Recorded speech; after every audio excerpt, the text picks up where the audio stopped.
Little Tom Thumb. Once upon a time there lived a woodcutter and his wife who had 7 children, all boys. The eldest was only 10 years old and the youngest was 7. People were astonished that the woodcutter had had so many children in so short a time, but the reason was that his wife delighted in children and never had less than 2 at a time. They were very poor, and their 7 children were a great tax on them, for none of them was yet able to earn his own living. And they were troubled also because the youngest was very delicate and could not speak a word. They mistook for stupidity what was in reality a mark of good sense. This youngest boy was very little. At his birth he was scarcely bigger than a man's thumb, and he was called in consequence Little Tom Thumb.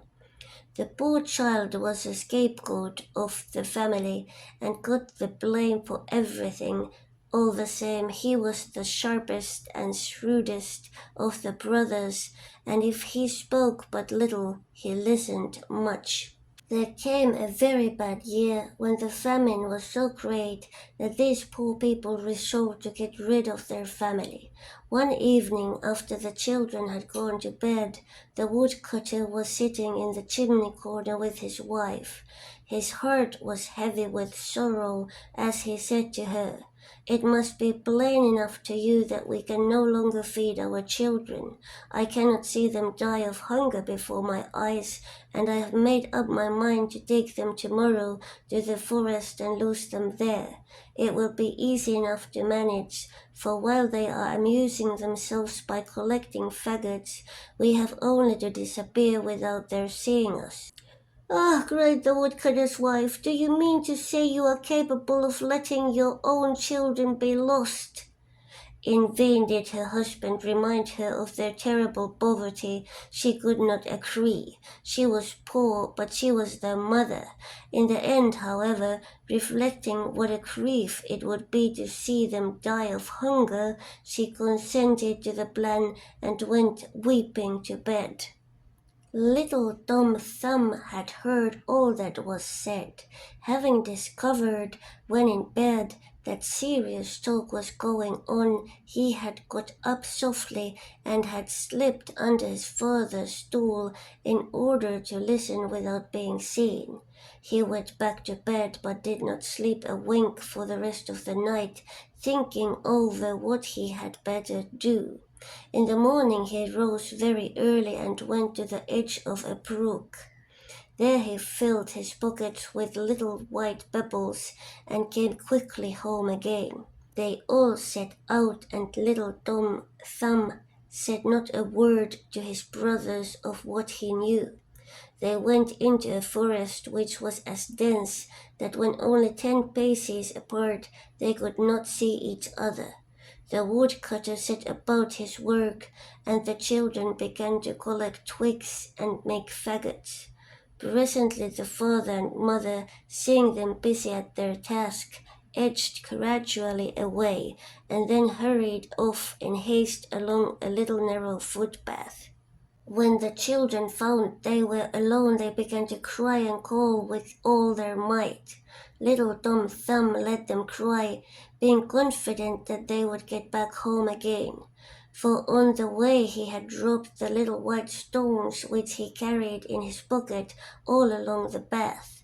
"Don't be afraid, brothers," he said presently. "Our parents have left us here, but I will take you home again. Just follow me." They fell in behind him, and he led them straight to their house by the same path which they had taken to the forest. At first they dared not to go in, but placed themselves against the door where they could hear everything their father and mother were saying.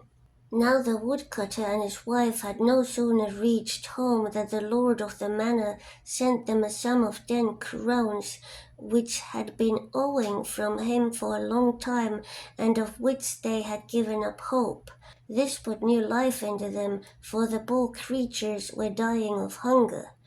The woodcutter sent his wife off to the butcher at once, and as it was Such a long time since they had had anything to eat, she bought 3 times as much meat as a supper for 2 required. When they found themselves once more at table, the woodcutter's wife began to lament. "Alas, where are our poor children now?" she said. "They could make a good meal of what we have over. Mind you, William, it was you who wished to lose them. I declared over and over again that we should repent it. What are they doing now in the forest? Merciful heavens! Perhaps the wolves have already eaten them. A monster you must be to lose your children in this way." At last the woodcutter lost patience, for she repeated more than 20 times that he would repent it, and that she had told him so. He threatened to beat her if she did not hold her tongue. It was not that the woodcutter was less grieved than his wife, but she browbeat him, and he was of the same opinion as many other people who like a woman to have the knack of saying the right thing, but not the trick of being always in the right. "Alas," cried the woodcutter's wife, bursting into tears, "where are now my children, my poor children?" She said it once so loud that the children at the door heard it plainly. Together they all called out, "Well, here we are, here we are." She rushed to open the door for them and exclaimed as she embraced them, "How glad I am to see you again, dear children. You must be very tired and very hungry. And you, Peter, how muddy you are. Come and let me wash you." This Peter was her eldest son. She loved him more than all the others because he was inclined to be red-headed, and she herself was rather red. They sat down at the table and ate with an appetite which it did their parents good to see. They all talked at once as they recounted the fears they had felt in the forest. The good souls were delighted to have their children with them again, and the pleasure continued as long as the 10 crowns lasted. But when the money was all spent, they relapsed into their former sadness. They again resolved to lose the children, and to let them much further away than they had done the first time, so as to do the job thoroughly. But though they were careful not to speak openly about it, their conversation did not escape little Tom Thumb, who made up his mind to get out of the situation as he had done on the former occasion. But though he got up early to go and collect his little stones, he found the door of the house doubly locked, and he could not carry out his plan. He could not think what to do until the woodcutter's wife gave them each piece of bread for breakfast. Then it occurred to him to use the bread in place of the stones by throwing crumbs along the path which they took, and he tucked it tight in his pocket. Their parents led them into the thickest and darkest part of the forest, and as soon as they were there slipped away by a side path and left them. This did not much trouble little Tom Thumb, for he believed he could easily find the way back by means of the bread which he had scattered wherever he walked, but to his dismay he could not discover a single crumb. The birds had come along and eaten it all. They were in sore trouble now, for with every step they strayed further and became more and more entangled in the forest. Night came and a terrific wind arose, which filled them with dreadful alarm. On every side they seemed to hear nothing but the howling of wolves, which were coming to eat them up. They dared not speak or move. In addition, it began to rain so heavily that they were soaked to the skin. At every step they tripped and fell on the wet ground, getting up again covered with mud, not knowing what to do with their hands. Little Tom Thumb climbed to the top of a tree in endeavor to see something. Looking all about him, he espied, far away on the other side of the forest, a little light like that of a candle. He got down from the tree and was terribly disappointed to find that when he was on the ground he could see nothing at all. After they had walked some distance in the direction of the light, however, he caught a glimpse of it again as they were nearing the edge of the forest. At last they reached the house where the light was burning, but not without much anxiety, for every time they had to go down into a hollow, they lost the sight of it. They knocked at the door, and a good dame opened to them. She asked them what they wanted. Little Tom Thumb explained that they were poor children who had lost their way in the forest, and begged her, for pity's sake, to give them a night's lodging. Noticing what bony children they all were, the woman began to cry. "Alas, my poor little dears," she said, "you do not know the place you have come to. Have you not heard that this is the house of an ogre who eats little children?" "Alas, madam," answered little Tom Thumb, trembling like all the rest of his brothers, "what shall we do? One thing is very certain, if you do not take us in, the wolves of the forest will devour us this very night, and that being so, we should prefer to be eaten by your husband. Perhaps he may take pity on us, if you will plead for us."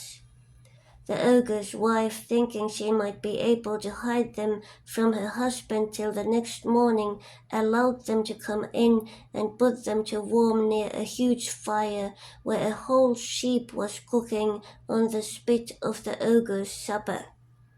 Just as they were beginning to get warm, they heard 2 or 3 great bangs at the door. The ogre had returned. His wife hid them quickly under the bed and ran to open the door. The first thing the ogre did was to ask whether supper was ready and the wine opened. Then, without ado, he sat down to the table. Blood was still dripping from the sheep, but it seemed all the better to him for that. He sniffed to right and left, declaring that he could smell fresh flesh.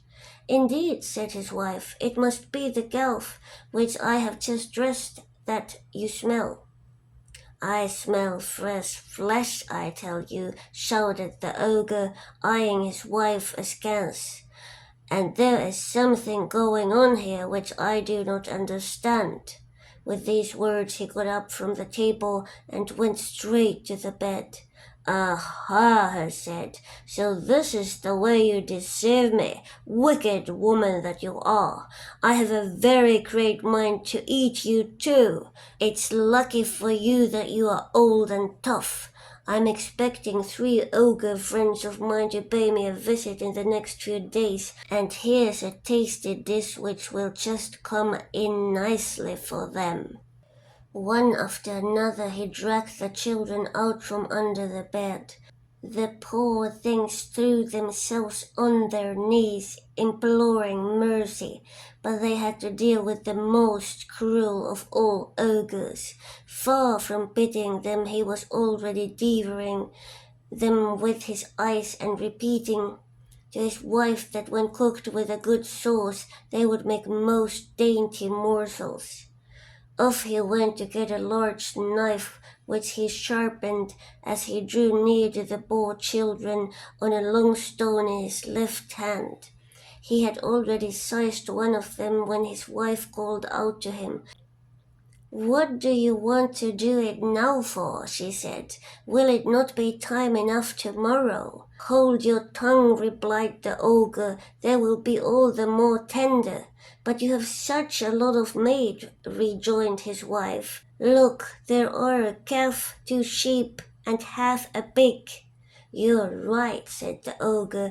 "Give them a good supper to fatten them up, and take them to bed."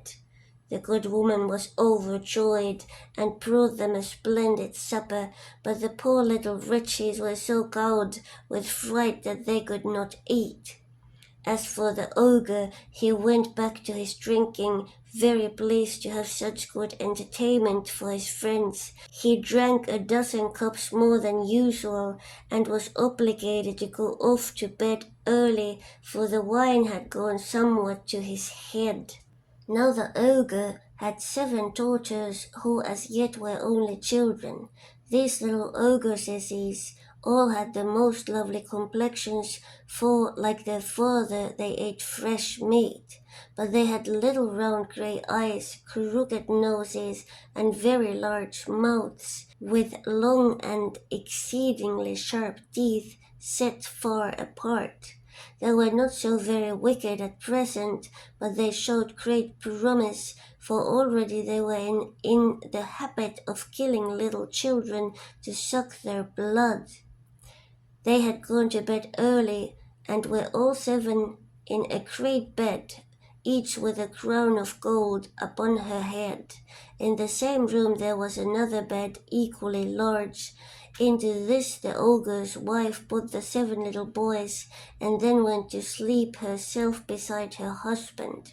Little Tom Thumb was fearful lest the ogre should suddenly regret that he had not cut the throats of himself and his brothers the evening before.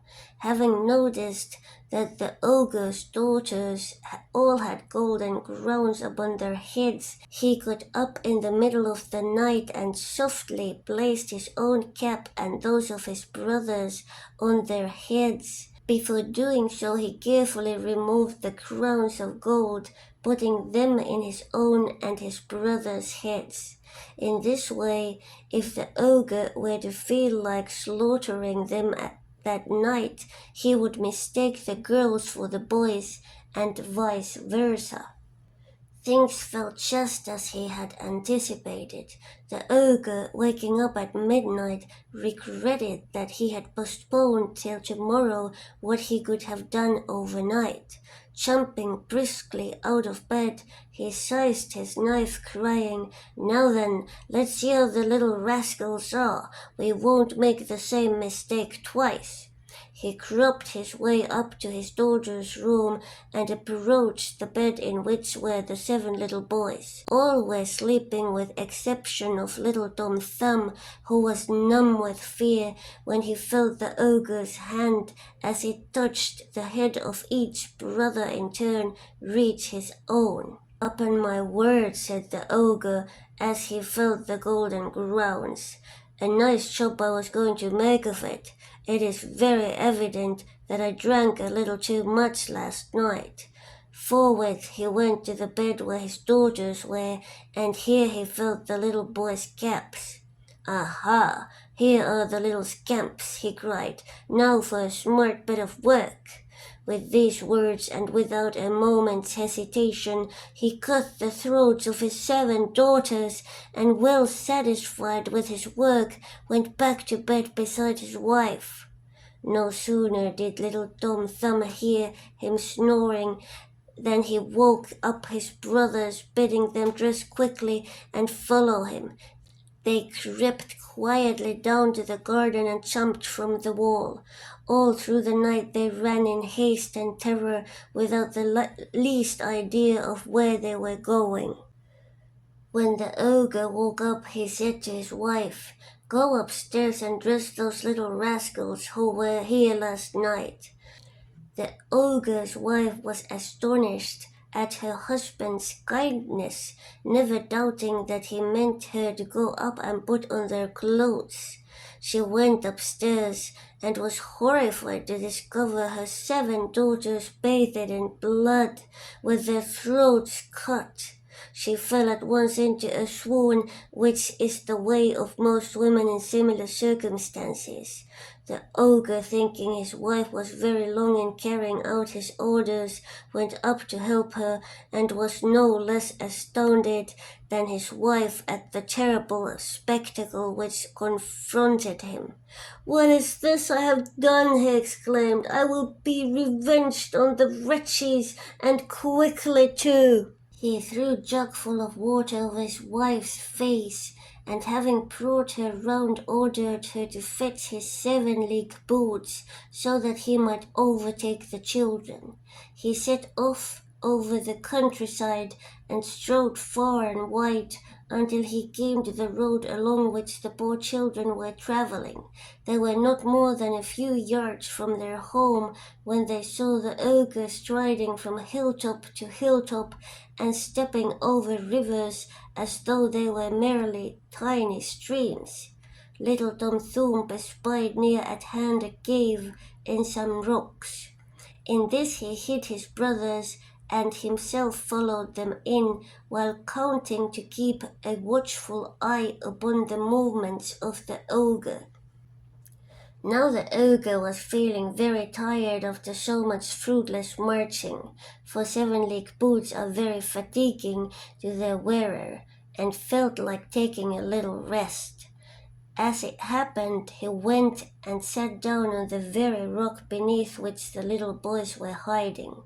Overcome with weariness, he had not sat there long before he fell asleep and began to snore so terribly that the poor children were as frightened as when he had held his great knife to their throats.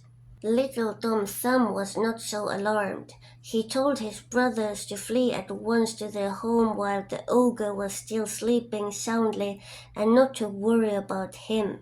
They took his advice and ran quickly home. Little Tom Thumb now approached the ogre and gently pulled off his boots, which he at once donned himself. The boots were very heavy and very large, but being enchanted boots, they had the faculty of growing larger and smaller according to the leg they had to suit. Consequently, they always fitted as though they had been made for the wearer. He went straight to the ogre's house, where he found the ogre's wife weeping over her murdered daughters. "Your husband," said little Tom Thumb, "is in great danger, for he has been captured by a gang of thieves, and the latter have sworn to kill him if he does not hand over all his gold and silver." Just as they had the dagger at his throat, he caught sight of me and begged me to come to you and thus rescue him from his terrible plight. You are to give me everything of value which he possesses without keeping back a thing, otherwise he will be slain without mercy. As the matter is urgent, he wished me to wear his 7-league boots to save time and also to prove to you that I am no impostor. The ogre's wife, in great alarm, gave him immediately all that she had, for although this was an ogre who devoured little children, he was by no means a bad husband. Little Tom Thumb, laden with all those ogres' wealth, forthwith repaired to his father's house, where he was received with great joy.